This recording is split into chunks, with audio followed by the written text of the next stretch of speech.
عذاب غليظ. مثل الذين كفروا بربهم أعمالهم كرماد اشتدت به الريح في يوم عاصف لا يقدرون مما كسبوا على شيء ذلك هو الضلال البعيد. ألم تر أن الله خلق السماوات والأرض بالحق إن يشأ يذهبكم ويأتي بخلق جديد وما ذلك على الله بعزيز. وبرزوا لله جميعا فقال الضعفاء للذين استكبروا إنا كنا لكم تبعا فهل أنتم مغنون عنا من عذاب الله من شيء.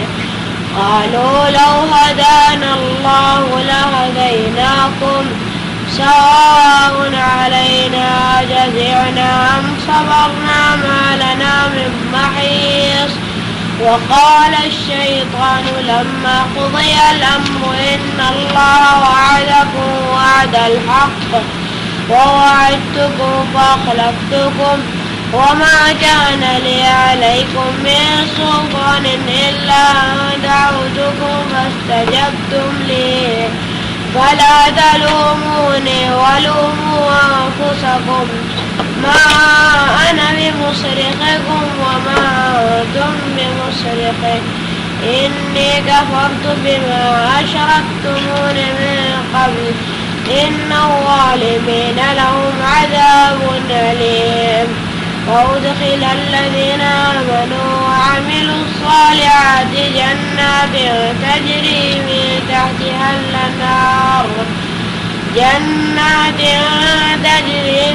تحتها الأنهار خالدين فيها بإذن ربهم تحيتهم فيها سلام. أعوذ بالله من الشيطان الرجيم. بسم الله الرحمن الرحيم. وَلَنُسْكِنَنَّكُمُ الْأَرْضَ مِنْ بَعْدِهِمْ. اس سے پچھلی آیت میں اللہ تعالیٰ نے یہ بات ارشاد فرمائی تھی کہ جو لوگ ہمارے رسولوں کا انکار کریں گے ہم انہیں ہلاک کر دیں گے. اس کے بعد اللہ تعالیٰ یہ بات ارشاد فرما رہے ہیں وَلَنُسْكِنَنَّكُمُ الْأَرْضَ مِنْ بَعْدِهِمْ. نسکننا کون سا فعل ہے؟ مضارع ہے بلند نون کی تشدید کے ساتھ جس کا مطلب یہ ہے کہ ہم ضرور ایسے کریں گے. نسکنا کا معنی ٹھہرانا سکونت اختیار کروانا. نسکننا تم ہم تم کو سکونت اختیار کروائیں گے تم کو ٹھہرائیں گے ارضا زمین میں من بعدہم ان کے بعد. کن کے بعد؟ کافروں کو ہلاک کرنے کے بعد. جو کافر لوگ ہمارے رسولوں پہ ایمان نہیں لائیں گے رسولوں کی بات نہیں مانیں گے انہیں ہم ہلاک کریں گے اور ہلاک کرنے کے بعد تم لوگوں کو زمین میں ٹھہرائیں گے. ذالک لمن خاف مقامی وخاف وعید. ذالک یہ لمن خافا لمن واسطے اس شخص کے جو خافا کون سا فعل خافا فعل ماضی ہے اور بعد مذکر غائب کا صیغہ ہے خافا. یہ انجام یہ نتیجہ ہر اس شخص کے لیے لمن خافا مقامی جو ڈرا مقامی. مقام کا معنی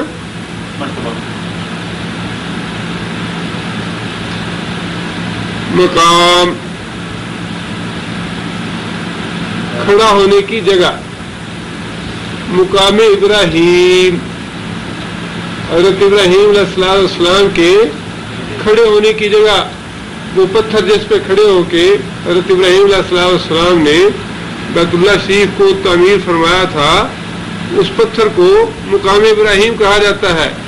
مطلب یہ کہ حضرت ابراہیم علیہ السلام کے کھڑا ہونے کی جگہ، اسم ظرف ہے یہ مقام۔ مقامی کیا مانا؟ میرے کھڑے ہونے کی جگہ۔ میرے کھڑے ہونے کی جگہ سے مراد یہ ہے کہ میرے سامنے کھڑے ہونے کی جگہ۔ جو آدمی میری عدالت میں، میری بارگاہ میں، میرے حضور کھڑا ہونے سے ڈر گیا۔ رشوت لینا بڑا آسان ہے، لیکن اس وجہ سے اس نے نہیں لی کہ اللہ کے حضور میں نے جواب دینا ہے، اللہ کے سامنے جائے کھڑے ہونا ہے۔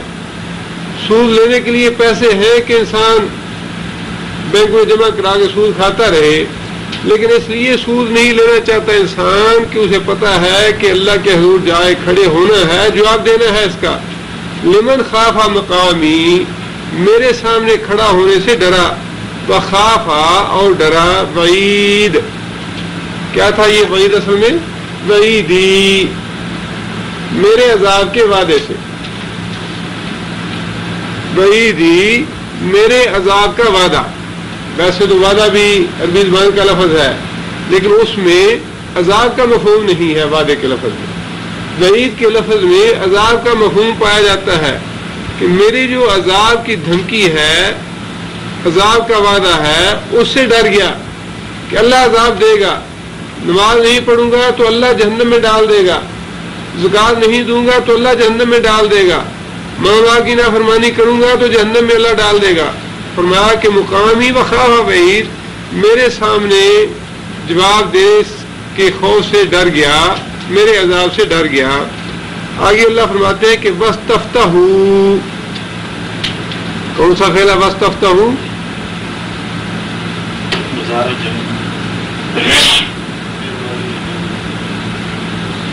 فعل ماضی ہے اور صیغہ جمع مذکر غائب کا ہے۔ فتح، فتح کا معنی اس نے کھولا۔ فتح کے تین معنی ہیں۔ فتح کا معنی اس نے کھولا، فتح اس نے غلبہ حاصل کیا، فتح اس نے فیصلہ کیا۔ وَاسْتَفْتَحُ یہاں پہ فتح فیصلہ کرنے کے معنی میں ہے۔ وَاسْتَفْتَحُ جب کسی لفظ میں یا کسی صیغے میں سین اور تا کا اضافہ آ جائے، یہ باب کی خوبی ہے کہ سین تا کا جب اضافہ آتا ہے تو اس میں طلب کے معنی پائے جاتے ہیں۔ وَاسْتَفْتَحُ انہوں نے فیصلے کو طلب کیا، انہوں نے فیصلہ چاہا۔ کنہوں نے فیصلہ چاہا؟ پیغمبروں نے فیصلہ چاہا، یا پھر جو کافر تھے انہوں نے یہ بات کہی کہ اگر تو واقعی سچا رسول ہے تو وہ عذاب لے آ جس کی تو دھمکی دیتا ہے۔ یہ بھی فیصلہ طلب کرنے والی بات ہے۔ یہاں مراد یہ ہے کہ انبیاء کا جب انکار کر دیا گیا، رسولوں کی بات نہ مانی گئی اور رسولوں نے محسوس کیا کہ اب یہ لوگ ایمان لانے والے نہیں ہیں، تو رسولوں نے اللہ تعالیٰ سے فیصلے کی دعا مانگی۔ وَخَابَ كُلُّ جَبَّارٍ عَنِيدٍ، خوابہ کون سا فعل ہے؟ خوابہ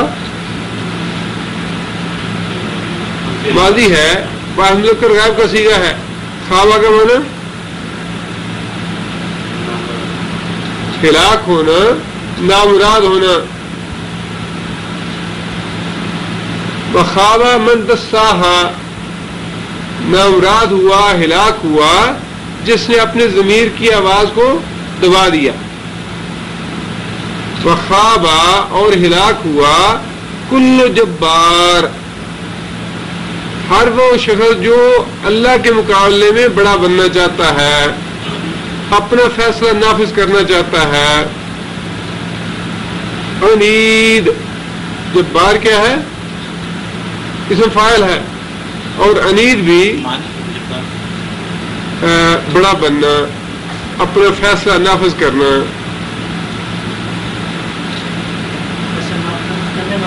جی ہاں، انید، انید کا معنی اناد رکھنے والا، ضد رکھنے والا، حق سے، دین اسلام سے ہلاک ہوا ہر وہ شخص جو بڑا بننے والا ہے اور حق سے اناد رکھنے والا ہے۔ آگے اللہ فرماتے ہیں کہ من ورائہ، برے کا معنی پیچھے، پیچھے، من ورائہ یا آگے یا پیچھے دونوں چیز سے مفہوم ادا ہو جاتا ہے۔ من ورائہ ہی کی ضمیر کس کے لیے آئی ہے؟ شخص کے لیے، اور جبار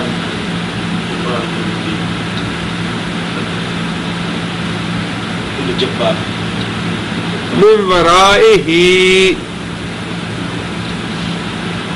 بڑا بننا چاہیے۔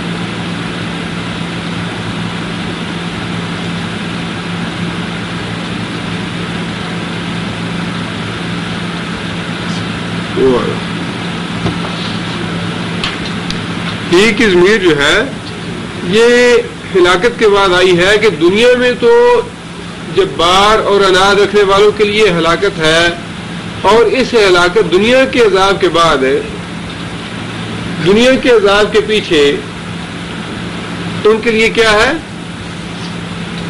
جہنم ہے۔ دنیا کے عذاب کے بعد، دنیا کے عذاب کے پیچھے دنیا کی نامرادی، دنیا کی ذلت اور رسوائی، دنیا کی ہلاکت کے بعد جہنم، جہنم ہے ان کے لیے۔ وَيُسْقَى، یسقا کون سا فعل ہے؟ یہ بڑے قرآن مظاہرہ کون سا؟ مظاہرہ مجہول ہے۔ یسقا بعض مذکر غائب کا صیغہ ہے، یسقا، اور وہ پلایا جائے گا۔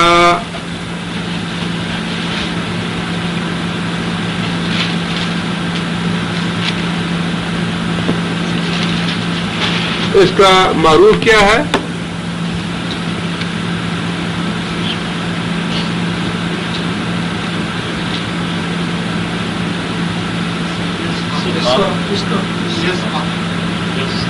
یسقا، اور ماضی سقا، ساقی جو ہے وہ فاعل ہے، پلانے والا۔ یسقا، وہ پلایا جائے گا، من ماء سدید، سدید کسے کہتے ہیں؟ پیپ کو۔ جہنمیوں کے زخموں سے نکلنے والا خون اور پیپ جو ہے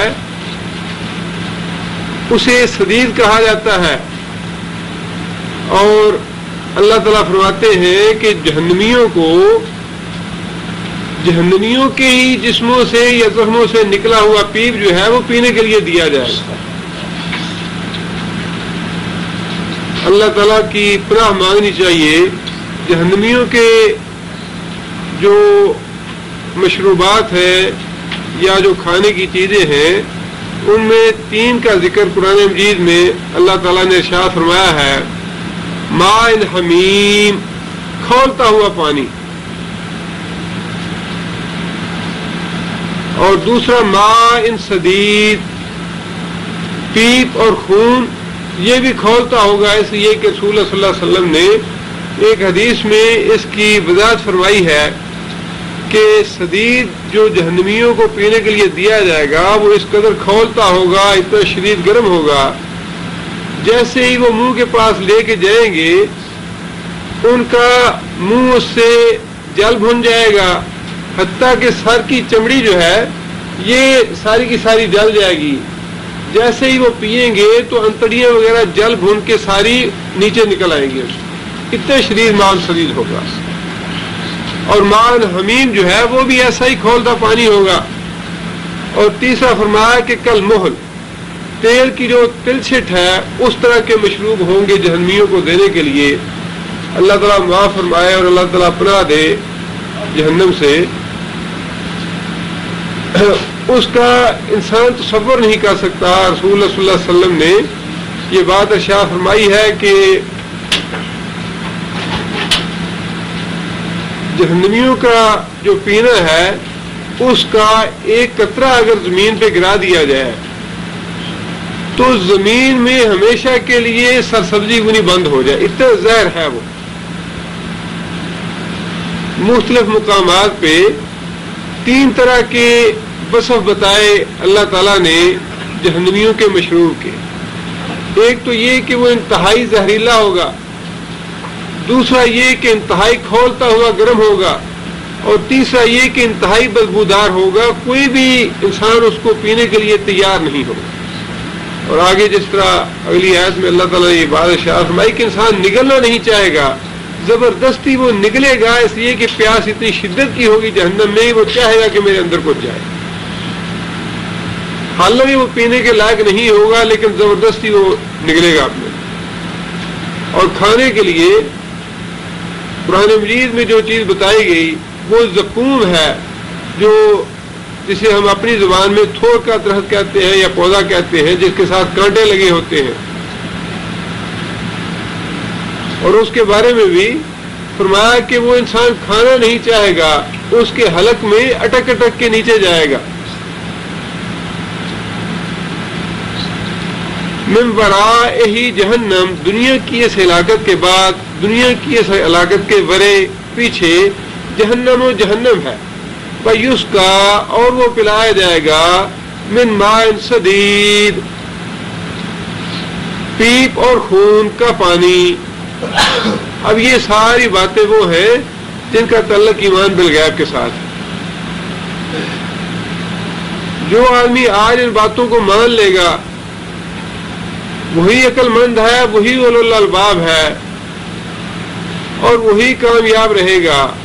جس نے ان باتوں کو قصے کہانیاں سمجھ لیا، عقل کی میزان پہ پرکھنا شروع کر دیا، وہ ہلاک اور برباد ہو گیا.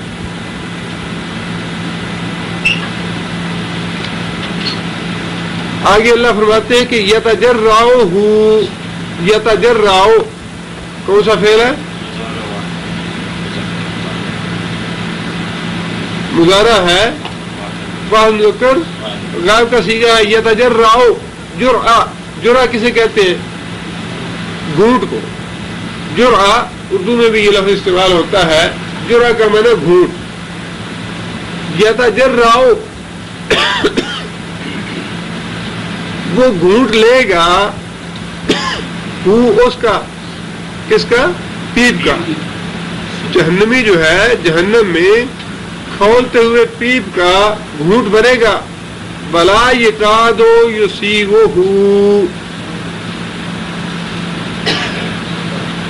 یسیغہ کیا معنی یسیغہ؟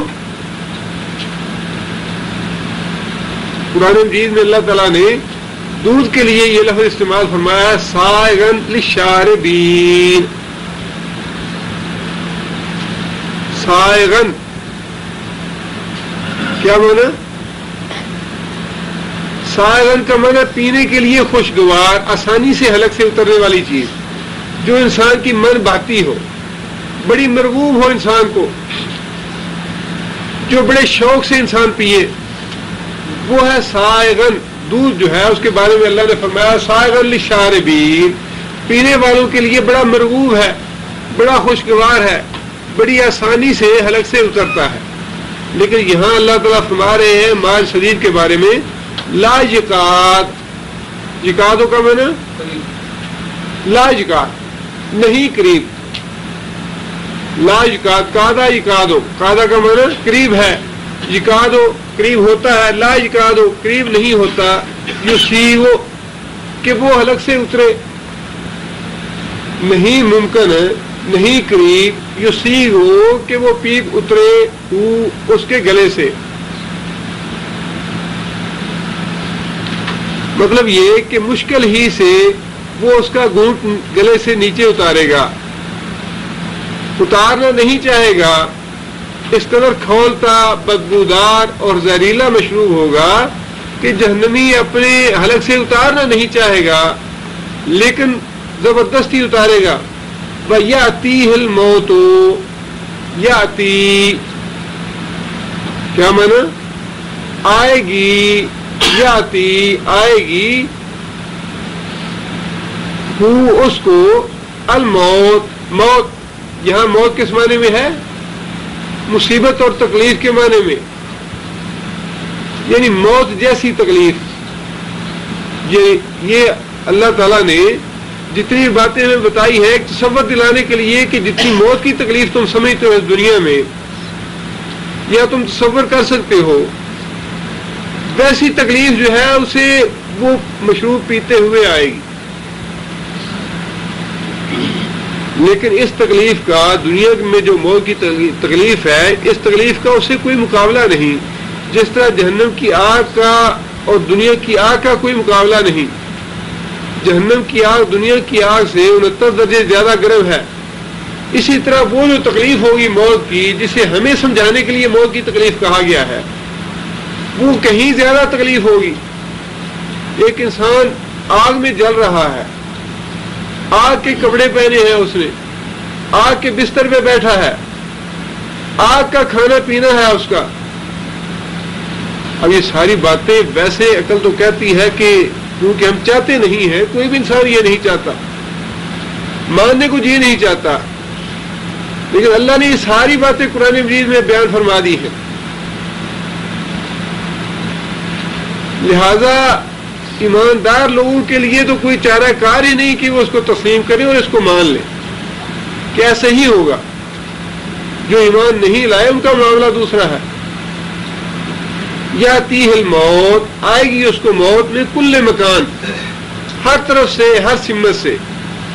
آگ ہی آگ ہے ہر طرف سے، کپڑے آگ کے، کھانا پینا آگ کا، فرش آگ کا، چھت آگ کا، مذلات آگ کی، چھتریاں آگ کی، ستون آگ کے، زنجیریں آگ کی، بیڑیاں آگ کی. یہ ساری چیزیں جو ہے قرآن مجید میں اللہ نے بیان فرمائی ہے. آگ کے ستون ہوں گے جن کے ساتھ زنجیروں سے باندھا جائے گا، آگ کی بیڑیاں ہوں گی جو ہاتھوں اور پاؤں میں ڈالی جائے گی. اور پھر فرمایا کہ اتنے تنگ جگہ میں اس کو ٹھوسا جائے گا کہ جس طرح دیوار میں کیل ٹھوسا جاتا ہے، جگہ نہیں ہوتی اس کی، زبردستی اس کو ٹھوسا جاتا ہے. فرمایا اس طرح کافر کو ٹھوس دیا جائے گا اور اوپر سے دروازے بند کر دیے جائے گا. آپ اندازہ لگائیے کہ کتنا بڑا عذاب ہے اللہ. آج اس عذاب سے پورا مانی اللہ تعالیٰ اس لحاظ سے دیکھے تو بڑا ہی غفور رحیم ہے، بڑا مہربان ہے اللہ. اللہ کی صفات کی جو اللہ تعالیٰ نے فرمایا نا، کن لوگوں البحر مدادا لکلمات ربی نفذ البحر قبل ان تنفذ کلمات ربی. اس دنیا کے جتنے سمندر ہیں اتنے ہی اور بھی لائے جائیں اور درختوں کی کلمیں بنا دی جائے اور اللہ کی صفات لکھنی شروع کی جائے تو اللہ کی صفات ختم نہ. ایک آدمی 60 سال 70 سال 80 سال 100 سال اللہ کی نافرمانی کرتا ہے، اللہ کو نہیں مانتا، اللہ کو معاذ اللہ گالیاں دیتا رہتا ہے. مرنے سے 1 گھنٹہ پہلے یا 1 دن پہلے یا 2 دن پہلے لا الہ الا اللہ پڑھ کے توبہ استغفار کر لیتا ہے تو اللہ فرماتے ہیں میں اسے معاف کر دوں. کتنا مہربان ہے اللہ، کتنا رحیم ہے اللہ کی ذات. اس دنیا میں اللہ نے جہنم سے بچنے کا بڑا ہی سہل اور آسان راستہ بتا دیا، لیکن جب وہ جہنم سامنے آ جائے گی پھر تو معاملہ یہ ہوگا کہ نبی صلی اللہ علیہ وسلم فرمایا کہ قیامت کے دن ابراہیم علیہ السلام کے باپ کو لایا جائے گا جہنم میں ڈالنے کے لیے. حضرت ابراہیم علیہ السلام سفارش کریں گے کہ یا اللہ تو نے مجھ سے وعدہ کیا ہے کہ میں تجھے ذلیل اور رسوا نہیں کروں گا، اور میری اس سے بڑی ذلت اور رسوائی کیا ہو سکتی ہے کہ میرا باپ میری آنکھوں کے سامنے جہنم میں جا رہا ہے. حضرت ابراہیم علیہ السلام اپنے باپ کو مخاطب کر کے یہ بات ارشاد فرمائیں گے، کہیں گے کہ اے میرے باپ، کیا میں نے تجھے دنیا میں یہ نہیں کہا تھا کہ میری فرما برداری کرو، میری بات مان لو؟ ابراہیم علیہ السلام کا باپ کہے گا آج میں تیری بات مانتا ہوں، جو کہتے ہیں وہ کرنے کو تیار ہوں، بس ایک موقع مجھے ایمان لانے کا، کلمہ پڑھنے کا، لا الہ الا اللہ دے دیا جائے، آج میں تیری ہر بات ماننے کو تیار ہوں۔ ابراہیم علیہ السلام اللہ کے حضور سفارش بھی کریں گے ان الفاظ۔ نبی صلی اللہ علیہ وسلم فرمایا کہ حضرت ابراہیم علیہ السلام سے کہا جائے گا کہ ابراہیم اپنے پاؤں میں دیکھو۔ حضرت ابراہیم علیہ السلام اپنے پاؤں میں دیکھیں گے تو ان کے باپ کو بجو کی شکل بنا کے جہنم میں پھینک دیا جائے گا، جہنم میں ڈال دیا جائے گا۔ کہ جہنم جو ہے وہ کافروں کے لیے، جنت کافروں کے لیے حرام ہے، اور جب جہنم کو دیکھ لیا تو پھر موقع نہیں کلمہ پڑھنے کا۔ اس دنیا میں جہنم سے بچنے کا بڑا سہل راستہ ہے کہ ایک دفعہ کہہ دو لا الہ الا اللہ محمد رسول اللہ، ایک دفعہ انسان اقرار کر لے، اللہ فرماتے ہیں میں جہنم سے بچا دوں گا۔ لیکن فرمایا کہ قیامت کے دن جب جہنم سامنے آ جائے گی تو ابراہیم کے باپ کو بھی اس کی رعایت نہیں ملے گی۔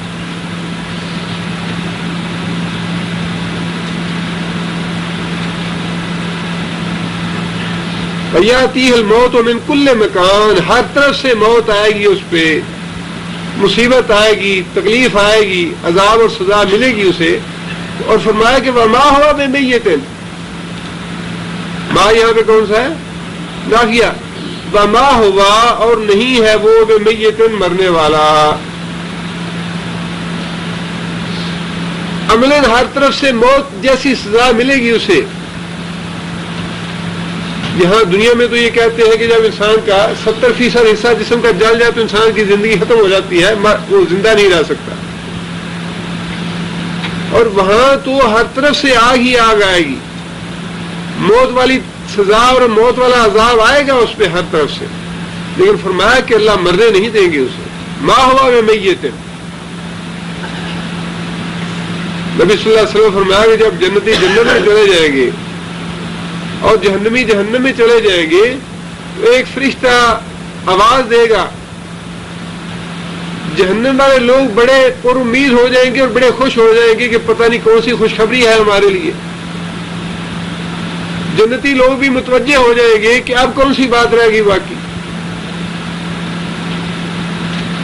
نبی صلی اللہ علیہ وسلم فرمایا کہ فرشتہ جنتیوں اور جہنمیوں دونوں کو دکھائے گا کہ یہ دیکھو تمہارے سامنے دمبا ہے موت کی شکل میں۔ جہنمیوں اور جنتیوں کو دکھلا کے اس دمبے کو ذبح کر دیا جائے گا، اور فرشتہ کہے گا کہ آج کے بعد کسی کو موت نہیں آئے گی۔ اور نبی صلی اللہ علیہ وسلم نے فرمایا کہ اس واقعے سے جنتیوں کو اتنی خوشی ہوگی کہ اگر مرنا ہوتا ممکن ہوتا تو جنتی خوشی سے مر جاتے۔ جنتیوں کو موت کے ذبح کرنے سے اتنی خوشی ہوگی کہ اگر مرنا ممکن ہوتا تو جنتی خوشی سے مر جاتے۔ اور فرمایا کہ جہنمیوں کو اس بات سے اتنا غم لاحق ہوگا، اتنا رنج اور دکھ پہنچے گا کہ اگر مرنا ممکن ہوتا تو جہنمی دکھ اور رنج سے مر جاتے۔ فرمایا کہ وما ہوا بمیت، موت نہیں آئے گی، مرنا نہیں ہوگا۔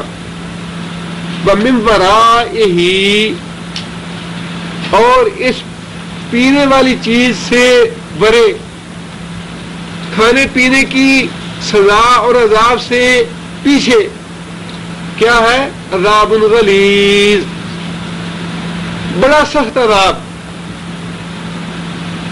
بڑا سخت عذاب۔ رسول اللہ صلی اللہ علیہ وسلم فرمایا کہ جہنمیوں کو مارنے کے لیے لوہے کا گرز ہے، اور وہ گرز ایسا ہے، ابو یعلا کی روایت ہے، صحیح سند ہے اس کی، کہ لوہے کا ایک گرز ایسا ہے کہ دنیا کے سارے جن و انس ازل سے لے کر ابد تک سارے مل کے اس ایک گرز کو اٹھانا چاہے تو نہیں اٹھا سکتے۔ یہ باتیں معاذ اللہ سما معاذ اللہ بڑی مہک کا خیر لگتی ہے آج ہمیں، بڑی عجیب و غریب لگتی ہے کہ کیا واقعی ایسے ہوگا؟ اور بہت سے لوگوں نے تو اسی وجہ سے انکار کر دیا جنت اور جہنم کے وجود کا کہ ان کی تفصیلات جو ہیں وہ تو عقل میں نہیں آنے والی، یہ تو سمجھ سے بالا ہے۔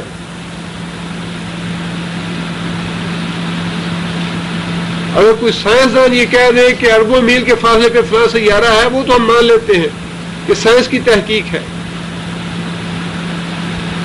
یہاں تک کہ بعض ستاروں کے بارے میں سائنسدانوں کا یہ دعویٰ ہے کہ جب سے کائنات پیدا ہوئی ہے ان کی روشنی اب تک زمین تک نہیں پہنچی، وہ بھی ہم تسلیم کرتے ہیں۔ سائنسدانوں نے کہا اللہ کے رسول نے جو باتیں کہہ دی ہیں وہ ہمارا ماننے کو جی نہیں چاہتا، کیا وجہ؟ یہ محض ایمان کی کمزوری ہے، ورنہ ایسے نہیں کہ یہ باتیں ناممکن۔ اگر امکان یا عقل کی بات ہو تو مرنے کے بعد جتنی بھی باتیں ہیں وہ ساری کی ساری ایمان بالغیب سے تعلق رکھتی ہیں۔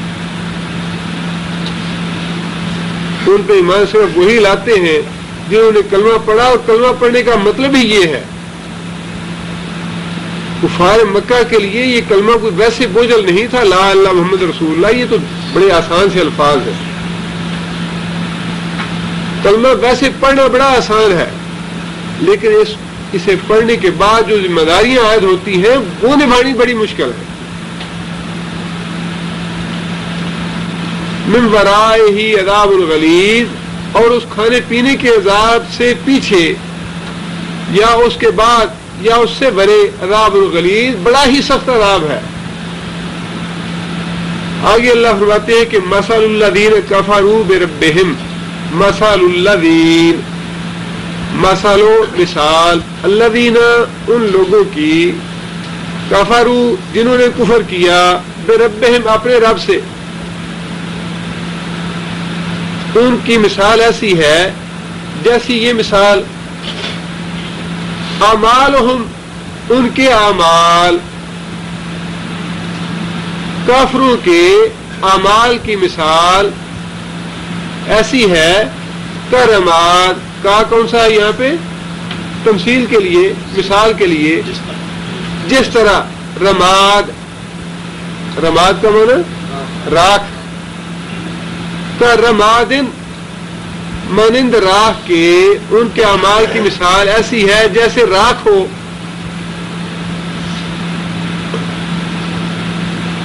لکڑی جلانے کے بعد جو چیز خشک ہو جاتی ہے یا باقی بچ جاتی ہے اسے راکھ کہا جاتا ہے، اور جتنی بھی اس طرح کی چیزیں ہیں ان سب میں سے سب سے زیادہ ہلکی ہے، مٹی ہے، ریت ہے، گرد و غبار ہے، ان سب میں سے راکھ جو ہے وہ سب سے زیادہ ہلکی ہے۔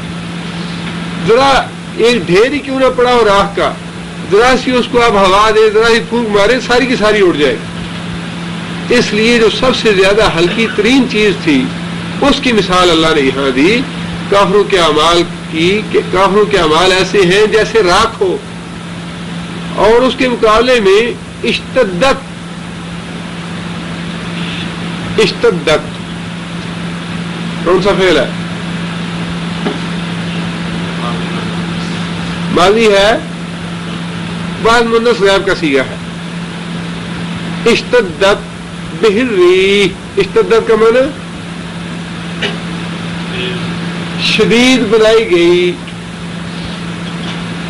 شدت کا لفظ اردو میں استعمال ہوتا ہے، باب کی تبدیلی کی وجہ سے تا درمیان میں آ گئی۔ اشتدت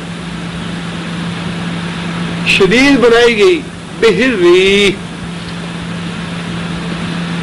ساتھ اس کے ہوا، یا اس چلائی گئی شدید ہوا اس کے اوپر، فی یوم آصف، آصف کا معنی جی وہ الف سین فا ہے جس کا معنی ہے آئی ایم سوری، افسوس ہے مجھے، آصف افسوس کرنے والا، یہ عین ہے اور سواد ہے۔ فجعلہم کعصف ماکول، بنا دیا ان کو کھایا گیا بھوسا، ایسی تیز ہوا، ایسا تیز طوفان جو چیزوں کو توڑ موڑ کے کچومر نکال دے، ان کا بس بنا دے ان کا، ایسا تیز طوفان، ایسی تیز ہوا جو چیزوں کو توڑ موڑ کے بس بنا دے۔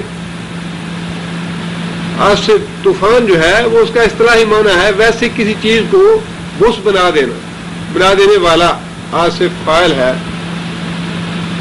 یوم آصف یعنی اتنا زیادہ طوفانی دن ہو۔ دو چیزیں اللہ نے فرمائی، ایک تو یہ کہ ہوا بڑی تیز، دوسرا یہ کہ ہوا بھی اس دن کی جس دن ایسا طوفان آئے جو چیزوں کو بس بنا کے رکھ دینے والا طوفان تھا، اور اس کے مقابلے میں ہلکی ترین چیز راکھ کو آپ اندازہ لگائیے کہ اگر ایسی تیز ہوا ہو اور طوفانی دن ہو اور راکھ کے کھلے میدان میں پڑی ہو تو اس راکھ سے کوئی ذرہ باقی بچے گا؟ اس ہوا کی وجہ سے، اس طوفانی دن کی وجہ سے اس راکھ کا ایک ذرہ تک باقی نہیں بچے گا۔ اللہ فرماتے ہیں کہ کافروں کے جو نیک اعمال ہیں، جو برے اعمال ہیں، وہ تو نہ مسلمانوں کے قبول ہیں نہ کافروں کے قبول ہیں۔ برے اعمال کی تو بات ہی چھوڑیے، ان کی قبولیت کا تو سوال ہی نہیں ہے۔ سوال تو ان اعمال کا ہے جو اچھے اعمال ہیں کہ وہ قبول ہیں یا نہیں۔ اللہ فرماتے ہیں کہ کافروں کے جو نیک اعمال ہیں، جو اچھے اعمال ہیں، ہاں جی فلاں نے تو یتیم خانہ بنایا ہے، بڑی یتیموں کی خدمت کر رہا ہے تو کافر عیسائی ہے، لیکن مشنری کام بڑے اچھے ہیں، ان کے بڑی خدمت کر رہے ہیں عوام کی۔ خدمت خلق کا جذبہ بڑا ہے عیسائیوں میں، یہودیوں میں، اتنے اس نے دفاتر کھول رکھے ہیں، اتنے ہسپتال کھول رکھے ہیں، اتنے سکول بنا رکھے ہیں، لوگوں کی تعلیم و تربیت کے لیے یہ کر رہے ہیں، جذبہ بڑا ہے، ہیومن رائٹس بڑے ہیں، یہ خدمت کرتے ہیں، وہ خدمت کرتے ہیں۔ یہ دیکھ لیجیے کیا ہے ان کا بدلہ، ان کا صلہ کیا ہے، ان کی اللہ کے یہاں قدر و قیمت کیا ہے۔ ٹھیک ہے اس کا میو نے ہاسپٹل بنایا، اس کا صلہ یہی ہے کہ قیامت کے دن اس کے ہسپتال پہ نام لکھا ہے کہ یہ لارڈ میو کا ہسپتال ہے۔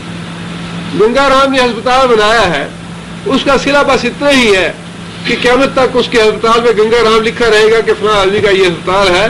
اللہ کے ہاں اس کے اعمال کا بدلہ یہ ہے کہ کرامات راکھ کا ڈھیر ہے، قیامت تک ظاہر ہے بڑے لوگ اس سے مستفید ہوں گے۔ اور بعض عام جو ہے وہ دعائیں بھی دیتے ہیں کہ جی بڑا اللہ نیکی دے اسے، اللہ اسے جنت میں بھیجے گی، اجر ثواب دے۔ بعض لوگوں نے تو یہاں تک اخباروں میں لکھا، کیا وہ برطانیہ کی جو عورت تھی مری پچھلے دنوں حادثے میں، ڈیانا، بڑی غریبوں کے ساتھ اس نے یہ کیا، یہ کام کیے، یہ نیکی کی، وہ تو جنت میں جائے گی، اللہ معاف کر دے گا اسے۔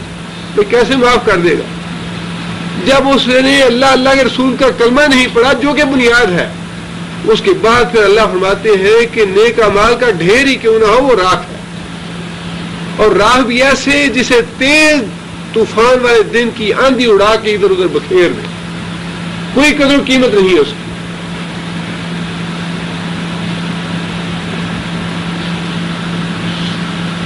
لا یقدرون مما کسبوا علی شیء، لا یقدرون کون سا فعل ہے؟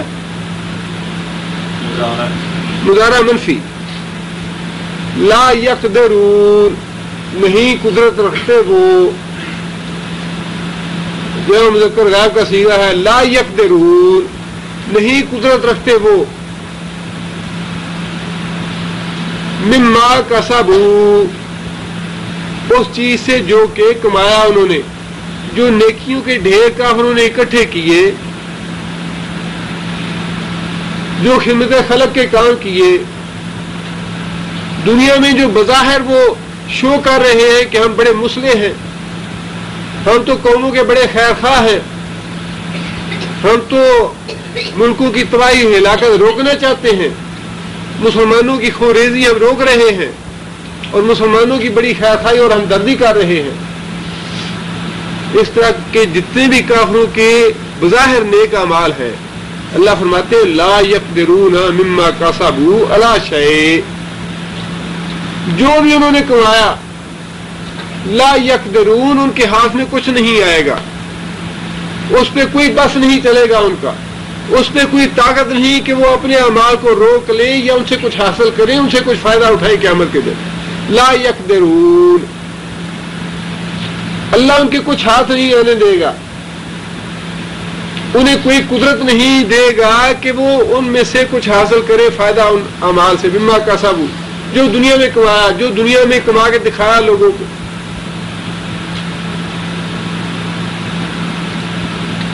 اللہ شیء، کچھ بھی، یعنی اس کا 1% بھی قیامت کے دن نہیں ملے گا۔ دنیا میں ان کی واہ واہ ہو جائے گی یا دھوکہ فریب دے کے لوگوں سے وہ اپنی بات منوا لیں گے، اچھا کہلوا لیں گے، لیکن اللہ کے ہاں فرماتے ہیں کہ کچھ بھی اس کا نہیں ملے گا انہیں۔ ذالک، یہ ان لوگوں کی حرکتیں، یہ ان لوگوں کی نیکیاں، یہ اعمال کے ڈھیر، ان کا یہ کفر، هو الضلال البعید، بڑی دور کی گمراہی ہے جب تک وہ لا الہ الا اللہ نہیں پڑھتے، جب تک اللہ پہ ایمان نہیں لاتے۔ ہمارے یہاں یہ ایک بڑا عجیب و غریب تصور ہے کہ وہاں پہ کافر جو ہے ایک دوسرے کے بڑا احترام کرتے ہیں، ایک دوسرے کی بڑی عزت کرتے ہیں اور ایک دوسرے کے حقوق کا بڑا خیال رکھتے ہیں، کوئی کسی کو دکھ نہیں دیتا، تکلیف نہیں دیتا، ایمانداری بہت زیادہ ہے۔ ہمارے ہاں مسلمانوں میں ایمانداری نہیں ہے، مسلمانوں کا اخلاق اچھا نہیں ہے، ان کے اخلاق بڑے اچھے ہیں۔ یہ ساری باتیں جو ہے یہ ان کا تعلق مفادات سے ہے، دنیاوی مفادات سے۔ جب تک کافروں کے مفادات کا تعلق ہے، ان کا اخلاق بھی اچھا ہے، ان میں دیانت بھی ہے، امانت بھی ہے، سب کچھ۔ جہاں ان کے اپنے مفادات ختم ہو جائیں گے، وہ بے ایمان ہیں، بد اخلاق بھی ہیں، ظالم بھی ہیں، غاصب بھی ہیں۔ اور اگر آپ کو یہ ساری چیزیں دیکھنی ہیں تو دنیا کے نقشے پہ آپ نگاہ ڈال کے دیکھ لیجئے کتنے ظالم ہیں، کتنے غاصب ہیں، کتنے بد اخلاق ہیں، کتنے بد کردار ہیں۔ وہ اسی وقت تک امانت دار ہیں، اسی وقت تک دیانت دار ہیں جب تک ان کے اپنے مفادات وابستہ ہیں۔ جب ان کے مفادات ختم ہو جاتے ہیں تو پھر وہ سب کچھ ہے۔ اس لیے اللہ نے فرمایا کہ ذالک هو الضلال البعید، بہت دور کی گمراہی میں پڑے ہیں یہ لوگ۔ آگے اللہ فرماتے ہیں کہ الم ترا، الگ ہے استفہام کے لیے، لم ترا، ترا کون سا ہے؟ ترا مضارع ہے، صیغہ واحد مذکر حاضر کا۔ الم ترا، کیا تو نہیں دیکھتا، ان اللہ، بے شک اللہ تعالی، خالق السماوات والارض، خالقا، اس نے پیدا کیا، سماوات، آسمانوں کو، والارض، اور زمین کو، بالحق، حق کے ساتھ۔ حق کے ساتھ کیا مراد؟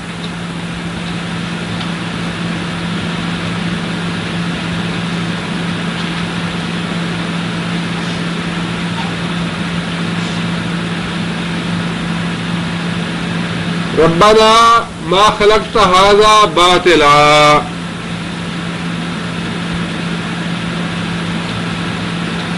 ربنا ما خلقت هذا باطلا، اے ہمارے پروردگار، تو نے اس کائنات کو، زمین آسمان کو، باطلا، فضول پیدا نہیں کیا، بے مقصد پیدا نہیں کیا۔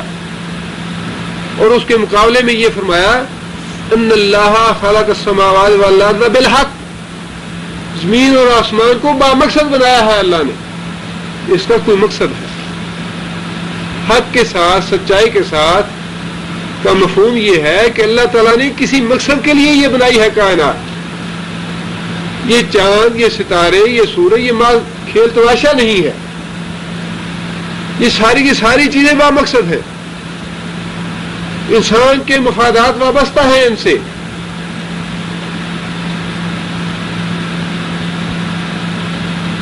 اور اسی سے یہ بات خود ثابت ہو گئی کہ کائنات جو ہے، زمین و آسمان جو ہے، یہ بے مقصد نہیں، تو زمین اور آسمانوں میں جو باقی مخلوق ہے وہ بھی بے مقصد نہیں، انسان بھی بے مقصد نہیں کہ ایسے ہی انسان بے محال یہ ساری زندگی بسر کر دے۔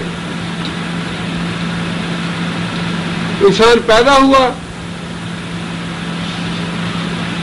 بچپن گزارا، جوان ہوا، بڑھاپا ہوا، کھایا پیا، محلات بنائے، عیش و عشرت کی، شادیاں کی، بچے پیدا کیے اور اس کے بعد مر گئے۔ اگر یہی مقصد ہے تو یہ 100% مقصد تو باقی جانور بھی پورا کرتے ہیں۔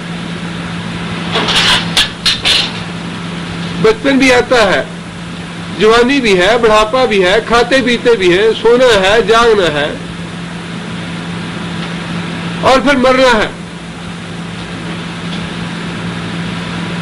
فرمایا کہ انسان کو ہم نے بے مقصد پیدا نہیں کیا کہ وہ اللہ کا انکار کرے اور ان چیزوں پہ غور و فکر نہ کرے۔ فرمایا کہ ان یشا یذہبکم، اگر وہ چاہے، ان یشا اگر اللہ چاہے، یذہب لے جائے کم تم کو، کون مراد ہے کم سے؟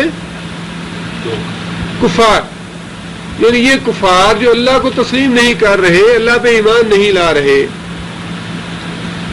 اور پھر زمین و آسمان کی تخلیق پہ غور و فکر نہیں کرتے، زمین و آسمان کو معاذ اللہ عبث اور بیکار سمجھتے ہیں۔ فرمایا کہ اگر اللہ چاہے یذہبکم، تو تم کو ملیا میٹ کر دے، یذہبکم تمہیں لے جائے اس کائنات سے، ملیا میٹ کر دے، ہلاک کر دے، برباد کر دے، وَيَأْتِ بِخَلْقٍ جَدِيدٍ، یاتی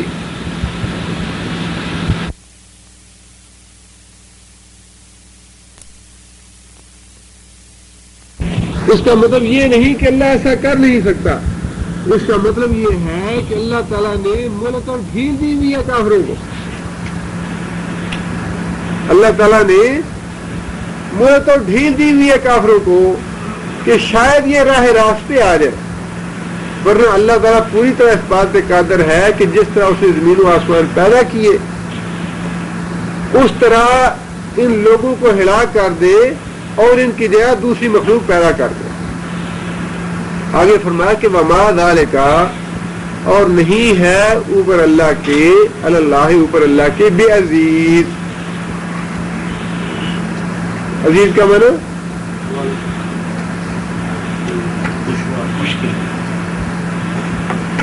سخت، اللہ کے لیے یہ کام کرنا کوئی مشکل کام نہیں۔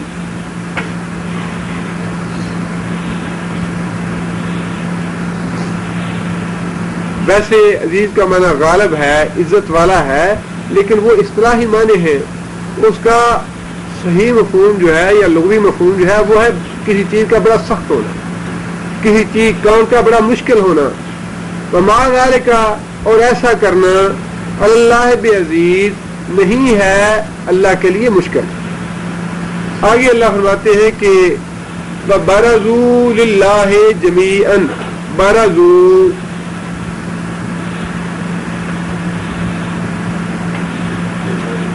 ماضی ہے جو مذکر غائب کا صیغہ ہے، برزو کا معنی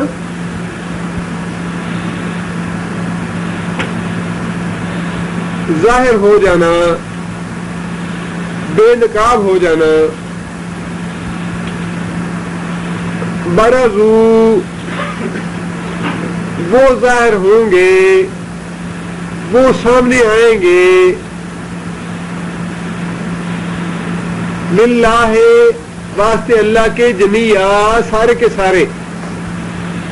ویسے تو اللہ تعالیٰ کی ذات سے آج بھی کوئی چیز پوشیدہ نہیں، آج بھی ساری کی ساری مخلوق اللہ کے سامنے بے نقاب ہے، بے پردہ ہے۔ یہ لباس تو ہمارے لیے، ہم دیکھ رہے ہیں کہ اللہ تعالیٰ نے ہمیں یہ عزت افزائی دی ہے، لباس پہنا ہے، خوبصورت ہے، اس سے ہماری زینت ہے، اس سے ہمارا پردہ ہے۔ اللہ سے تو کوئی پردہ نہیں۔ آج بھی اللہ کی مخلوق اللہ کے سامنے بے نقاب ہے. لیکن قیامت کے دن کا ذکر اللہ فرما رہے ہیں کہ اس دن تو ہر آدمی یہ محسوس کرے گا کہ اللہ کے سامنے بے نقاب ہے. آج انسان 7 کوٹھیوں کے اندر بیٹھ کے گناہ کر لیتا ہے, یہی سمجھتا ہے کہ اللہ نہیں دیکھ رہا. گھر کے اندر ہے, غیبت کر لی, جھوٹ بول لیا, گناہ کر لیا, اس لیے کہ انسان یہ سوچتا ہے یا سمجھتا ہے کہ اللہ نہیں دیکھ رہا مجھے, یا کوئی بھی مجھے نہیں دیکھ رہا. لیکن اس دن تو نبی صلی اللہ علیہ وسلم نے فرمایا کہ سارے کے سارے لوگ اس طرح ننگے ہوں گے جس طرح ماں کے پیٹ سے پیدا ہوئے. کسی پہ کپڑا نہیں ہوگا, ننگے پاؤں ہوں گے, ننگے بدن ہوں گے, بے خطرہ ہوں گے جس طرح ماں کے پیٹ سے پیدا ہوئے. حضرت عائشہ رضی اللہ تعالیٰ عنہ نے پوچھا کہ یا رسول اللہ, مرد بھی ہوں گی, عورتیں بھی ہوں گی, اور سارے کے سارے ننگے ہوں گے, کیا وہ ایک دوسرے کی طرف دیکھیں گے نہیں؟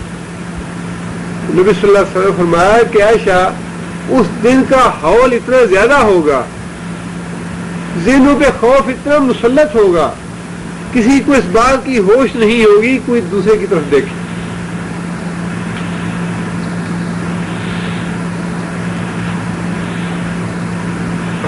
آپ ذرا اندازہ لگائیے, وہ تو قیامت کا جو ہال ہے اس کا تو ہم تصور بھی نہیں کر سکتے اس دنیا میں.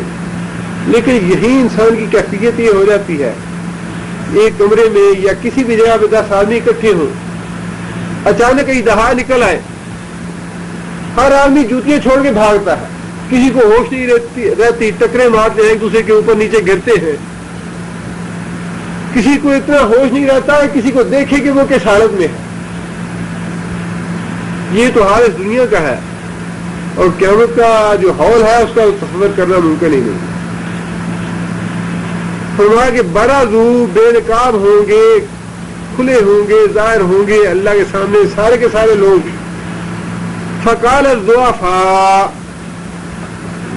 ضعفاء کا معنی کیا ہے؟ ضعیف. ضعفاء فاعل ہے, ضعیف اس کا واحد ہے, ضعفاء جمع ہے. قال الضعفاء, جو لوگ اس دنیا میں کمزور تھے, ماتحت, اس کا معنی ماتحت کر لیجئے, جو لوگ ماتحتی کی زندگی بسر کرنے والے تھے وہ کہیں گے, کن سے کہیں گے؟ للذین استکبروا, للذین ان لوگوں سے, استکبروا جو دنیا میں بڑے بنے ہوئے تھے. اب بڑے سے مراد جو ہے وہ پورے ملک کا صدر بھی بڑا ہے, وزیر یا گورنر بھی بڑا ہے, اور گھر میں شوہر بھی بڑا ہے. بیوی بچوں پہ حاکم جو ہے شوہر ہے وہ بھی بڑا ہے, اس کے بیوی بچے اس کے محکوم ہیں, اس کے محتاط. ایک دفتر میں جو اس کے ملازم ہیں, جو اس کے محتاط ہیں, جو اس کے محکوم ہیں, وہ اس کے ضعفاء ہیں, اور استکبروا میں وہ شامل ہیں جو اس کے حاکم. اگرچہ یہ مثال تو کافروں کے لیے ہے, لیکن مثال کافروں سے ہٹ کے کسی نہ کسی درجے میں مسلمانوں کے لیے بھی آئے گی. جو محتاط تھے وہ ان لوگوں سے کہیں گے جو دنیا میں ان کے حاکم تھے, دنیا میں ان کے بڑے تھے, لیڈر تھے, پیر تھے, عالم تھے, جن کے پیچھے دنیا چلتی ہے. ان اور نا کو اکٹھا کیا گیا, انا بن گیا اس سے. انا بے شک ہم, کننا ہم تھے, کننا ہم تھے. کننا کون سا فعل ہے؟ ماضی ہے جو کلوں کا سیگا. فاعل کا کیا ہوگا؟ کنتو, میں تھا. کننا ہم تھے. انا بے شک ہم, کننا ہم تھے. لکم تابعن, لکم واسطے تمہارے, تابعن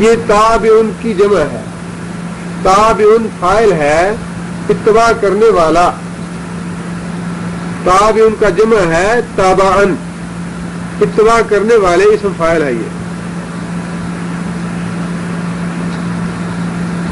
انا کنا لکم تابعن، ہم لوگ تھے تمہاری اتباع کرنے والے، تمہارے پیچھے چلنے والے، تمہاری بات ماننے والے. حضرت صاحب نے یہ فرمایا ہے. اس بات کی ضرورت ہی محسوس نہیں کی کہ کبھی قرآن اور حدیث کو بھی دیکھ لیں کہ کیا لکھا ہے قرآن میں یا حدیث میں. باقی پیر صاحب نے فرما دیا ہے.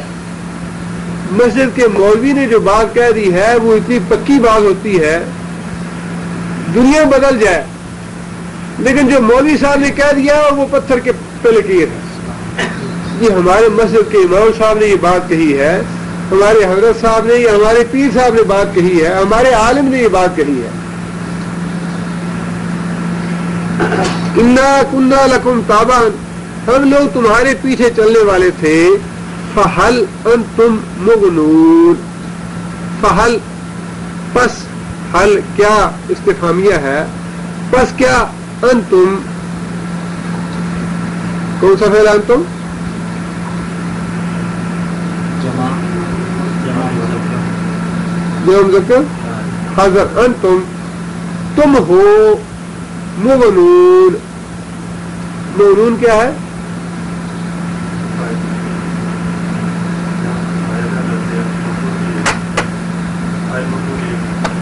فاعل مفعول ایک ہے. مغنی کا کیا معنی ہے؟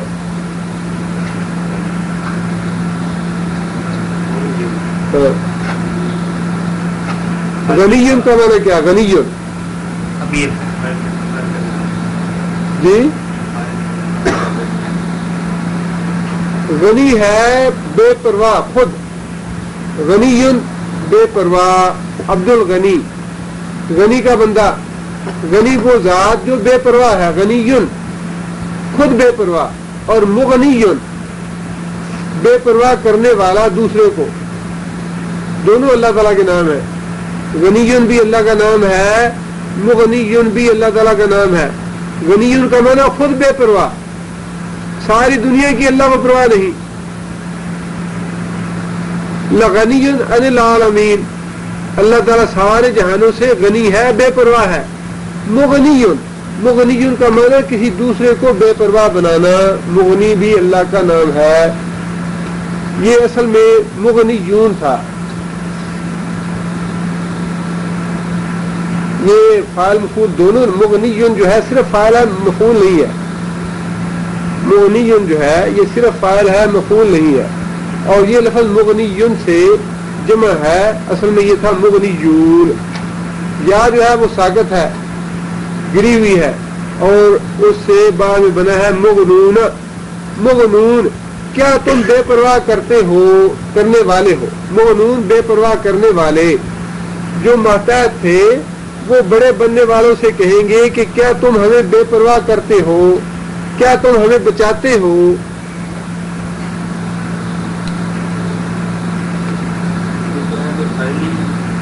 فاعل ہے، جی فاعل ہے. انا من عذاب اللہ، اللہ کے عذاب سے. من شیء کچھ بھی. کیا تم ہمیں بے پرواہ کرتے ہو، کیا تم ہمیں بچاتے ہو اللہ کے عذاب سے. من شیء کچھ بھی.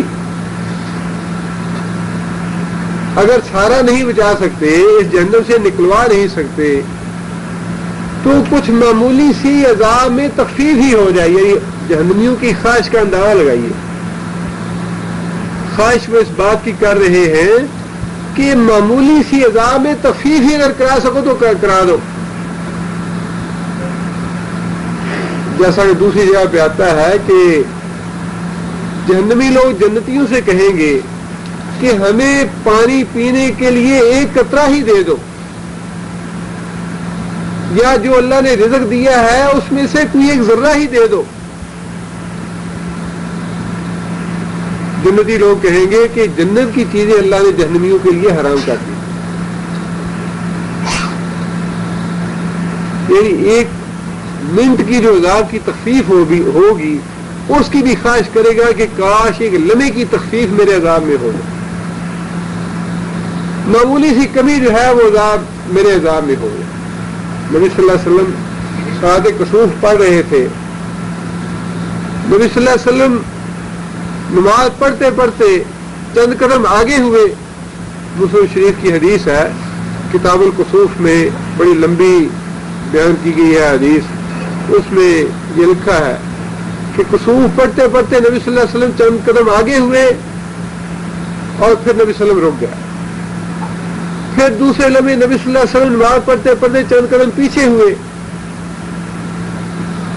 اور پھر نبی صلی اللہ علیہ وسلم رک گیا۔ بعد میں نبی صلی اللہ علیہ وسلم نے یہ بات بتائی کہ نماز کے دوران میں نے جنت کو دیکھا، میں نے چاہا کہ میں جنت کے پھلوں سے شگوفوں میں سے ایک شگوفہ توڑ لوں، لیکن مجھے روک دیا گیا اور فرمایا کہ اگر وہ میں توڑ لیتا تو تم لوگ قیامت تک اسے کھاتے رہتے، وہ شگوفہ ختم نہ ہوتا۔ یہ ہے جنت کی نعمت۔ اور فرمایا کہ جب میں پیچھے ہٹا تو اس وقت مجھے جہنم دکھائی گئی اور میں پیچھے ہٹ گیا کہیں جہنم کی لو نہ مجھے لگ جائے۔ آپ اندازہ لگائیے کہ جہنم کی لو جو ہے وہ بھی انسان برداشت نہیں کر سکے گا، وہ بھی ناقابل برداشت ہے، انسان کے بس میں یہ بھی نہیں کہ اس دنیا میں جہنم کی لو ہی برداشت کر لے۔ اتنا ہے سخت عذاب جہنم کا، اللہ تعالیٰ پناہ دے، اللہ تعالیٰ سب کو بچائے اس سے، اور اس دنیا میں اللہ تعالیٰ توفیق دے کافروں کو بھی کہ وہ کلمہ پڑھ کے جہنم کے عذاب سے بچ جائے۔ اللہ تعالیٰ معاف کرے۔ میں اکثر سوچتا ہوں کہ ہمارے علماء جھگڑے کرتے ہیں ان مسئلوں پہ جن کا یہ تو نہیں کہنا چاہیے فائدہ نہیں ہے، جھگڑے کا فائدہ نہیں ہے، بتانے ضرور چاہیے کہ یہ سنت رسول ہے، فاتحہ پڑھو، دفاع دیر کرو، آمین کہو، بتانے چاہیے، سنت رسول پہ اجر کا بڑا ثواب ہے۔ لیکن ان جھگڑوں میں لوگوں کو ڈال دینا واللہ بڑے خسارے کی بات ہے کہ ان جھگڑوں لوگوں کو جہنم سے بچاؤ۔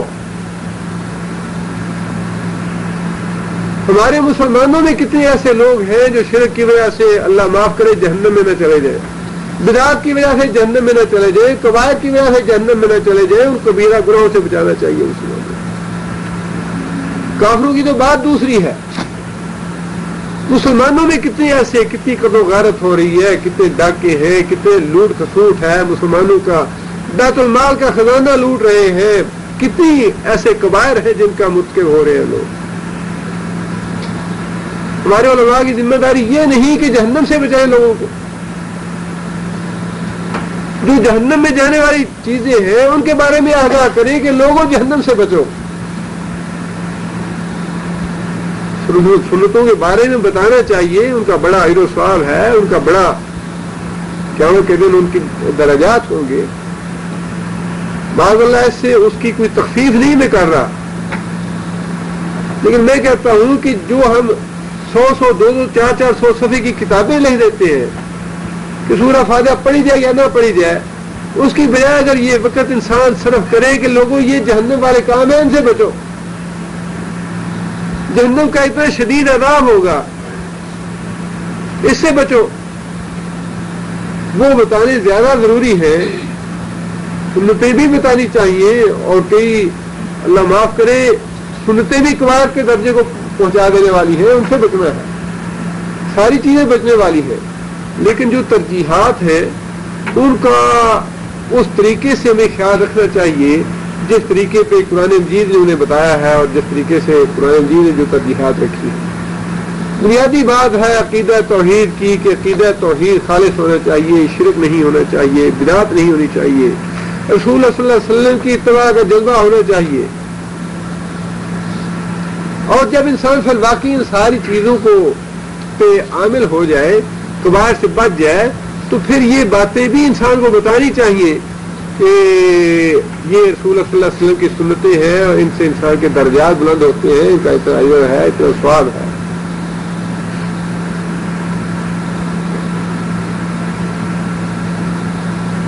قالوا، وہ لیڈر، رہنما، بڑے بننے والے علماء، پیر، درویش، جن کی لوگ دنیا میں اتباع کرتے رہے، جن کے پیچھے چلتے رہے، وہ جواب دیں گے لو ہدان اللہ، لو اگر ہدا کون سا فعل ہے؟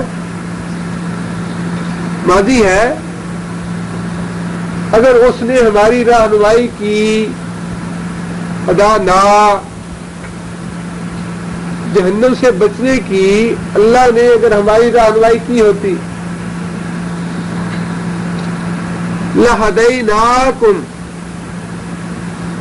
ہم بھی تمہاری رہنمائی کرتے. لو ہدان اللہ، اگر اللہ نے ہماری رہنمائی کی ہوتی، اگر اللہ نے ہمیں ہدایت دی ہوتی، لہدیناکم ہم بھی تمہیں سیدھے راستے پہ ڈال دیتے.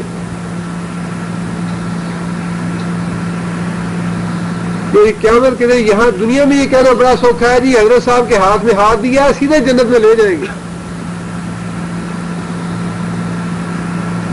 جب تک ہم اپنے مریدوں کو جنت میں نہیں لے جائیں گے، خود جنت میں نہیں جائیں گے.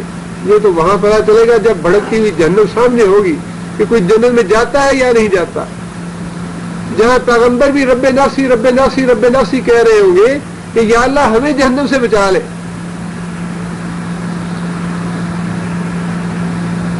یہ ساری باتیں ہونے والی ہیں، پیش آنے والی ہیں. یہ ایسے نہیں ہے کہ خدا نخواستہ بعض واقعات ہیں، ان کو ہمیں اپنی آنکھوں کے سامنے لانا چاہیے کہ یہ جہنم ہے، یہ جنت ہے. ہم اللہ کی بارگاہ میں کھڑے ہیں اور یہ باتیں ہو رہی ہیں، اس لیے کہ یہ ساری باتیں پیش آنے والی ہیں. جہنم میں جانے والے لوگ جو ہیں وہ اپنے لیڈروں سے، اپنے رہنماؤں سے، اپنے عالموں سے یہ باتیں کہیں گے کہ آج ہمیں تم عذاب سے بچاؤ اگر بچا سکتے ہو تو. اور وہ کہیں گے کہ اگر اللہ نے ہمیں بچانے کی توفیق دی ہوتی، ہدایت دی ہوتی تو ہم تمہیں بھی بچا دیتے. یہ بالکل وہی، ایک تو ان کا اپنا گمراہ ہونا اور دوسرا یہ کلمہ بھی سراسر گمراہی والا ہے کہ لو ہدان اللہ، اگر اللہ ہمیں بچاتا، جس کا مطلب یہ ہے کہ اللہ نے گمراہ کیا. یہ بالکل وہی بات ہے کہ جب شیطان نے اللہ تعالیٰ کو انکار کر دیا کرنے سے تو وہ کہے گا کہ میں اسی طرح تیرے بندوں کو گمراہ کروں گا جس طرح مجھے اللہ نے گمراہ کر دیا. تیری اپنے سجدہ نہ کرنے کی تہمت یا الزام جو ہے وہ بھی اللہ پہ دھرے گا کہ اللہ نے مجھے سجدہ کرنے سے یہ سازش میں ڈالا، کیوں مجھے کہا کہ آدم کو سجدہ کرو؟ اگر اللہ مجھے یہ نہ کہتا کہ آدم کو سجدہ نہ کرو تو میں نہ انکار کرتا. یہ بالکل گمراہی کی سوچ ہے اور بالکل شیطانی وسوسہ ہے، شیطانی سوچ ہے یہ کہ اللہ اگر چاہے تو ہم شرک نہ کریں، اللہ چاہے گا تو نماز پڑھیں گے، اللہ چاہے گا تو روزے رکھیں گے، اللہ چاہے گا تو دعا کرو جی ہمارے لیے کہ ہم بھی صبح اٹھ کے قرآن پڑھ لیں، ہم بھی فجر کی نماز جماعت کے ساتھ پڑھیں، دعا کرو ہمارے لیے.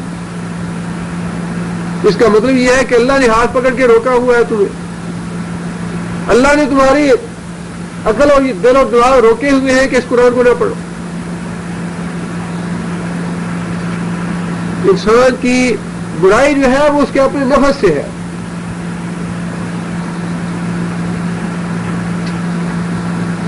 اور نیکی جو ہے وہ اللہ کی توفیق سے. سواء علینا اجزینا ام صبرنا ما لنا من محیص. سواء کا معنی برابر ہے، ایک ہی بات ہے. علینا ہمارے لیے، یہ تمہارے لیے بھی اور ہمارے لیے بھی. اس دنیا میں تو حضرت صاحب اونچی مسجد پہ بیٹھتے ہیں اور جو مرید ہیں ان کو چارپائی بھی نصیب نہیں ہوتی، وہ قدموں میں بیٹھتے ہیں آگے. وہاں حضرت صاحب خود ہی کہیں گے کہ ہم سب کے لیے برابر ہے، ہم بھی برابر ہیں، تم بھی برابر ہو، سب ایک جیسے ہیں. وہاں ایک جیسے ہو جائیں گے. اس دنیا میں وہ وزیر اعظم صاحب کی چیئر ہے، وہاں تک پہنچنا جو ہے غریب آدمی کے لیے ممکن نہیں. غریب آدمی مرتا ہے تو مرتا رہے، اس کا بیٹا قتل ہو جائے، اس کے گھر چوری ہو جائے، ڈاکہ پڑ جائے، وزیر اعظم صاحب تک رسائی ممکن نہیں ہے. وزیر تک جانے کے لیے 1000 واسطے جو ہیں وہ ہونے چاہیے. یہ اس دنیا کی باتیں ہیں.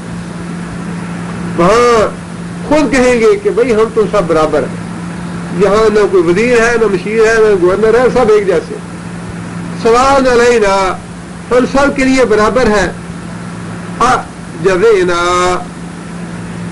کا معنی خا، یہ ویسے تو استفہام ہے کیا، لیکن یہاں اس کا معنی ہے خا. جزینا، جزا کرنا، جزا فضا، اردو میں لفظ استعمال ہوتا ہے جزا فضا کرنا. کیا معنی؟ مصیبت کے بغیر رونے پیٹنے کو جزا فضا کرنا کہا جاتا ہے. مصیبت کے وقت رونے پیٹنے کو جزا فضا کہا جاتا ہے. یہ وہی لفظ ہے جزینا. کون سا فعل ہے؟ ماضی ہے جمع متکلم کا. جزینا، ہم روئے پیٹے یا نہ روئے پیٹے. ہم جزینا، اب ہم روئے پیٹے، ہم یا صبر نہ صبر کریں. یعنی یہ جو عذاب ہے ہمارا آگ کا، جہنم کا، اس پہ ہم چیخیں چلائیں، روئے پیٹے یا صبر کریں. ما لنا من محیص، ما یہاں پہ نافیہ ہے، ما نہیں، لنا واسطے ہمارے، من محیص. محیص کیا ہے؟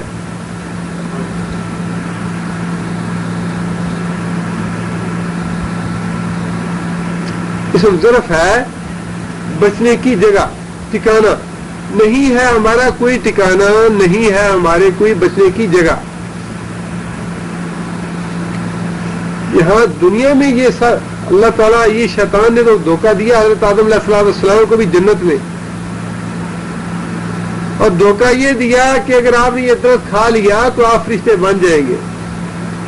اللہ یہ چاہتا ہے کہ تم فرشتہ نہ بنو، بندے ہی رہو، انسان ہی رہو، بس یہ کھا لو فرشتے بن جاؤ گے. آدم علیہ السلام دھوکے میں آ گئے، کھا لیا درخت، جنت سے نکل گیا.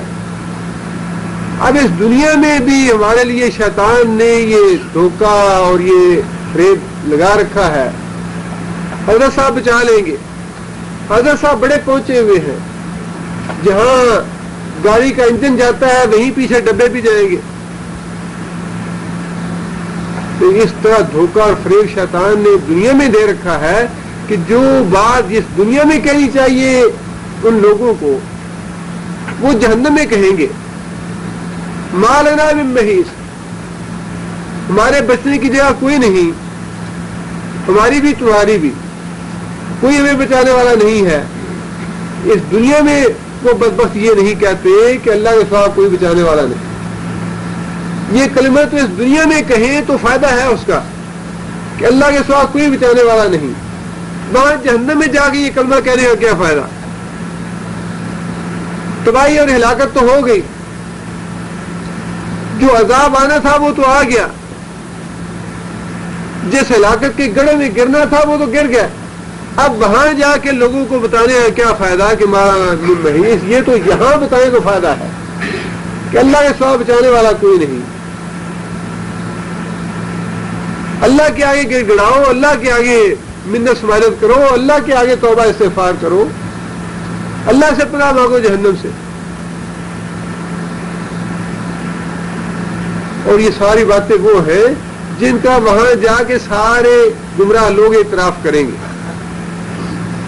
آج جتنے بھی لوگ دنیا عام لوگوں کو گمراہ کر رہے ہیں، فریب دے رہے ہیں، دھوکہ دے رہے ہیں، وہاں جا کے ساری ان باتوں کا اعتراف کریں گے، لیکن وہاں جا کے اعتراف کرنے کا کوئی فائدہ نہیں ہے، نہ پیروکاروں کو اور نہ ان کے بڑے بننے والوں. اللہ تعالیٰ اپنا دے. سبحان ربک رب العزت عما یصفون وسلام علی المرسلین والحمد للہ. کیونکہ وقت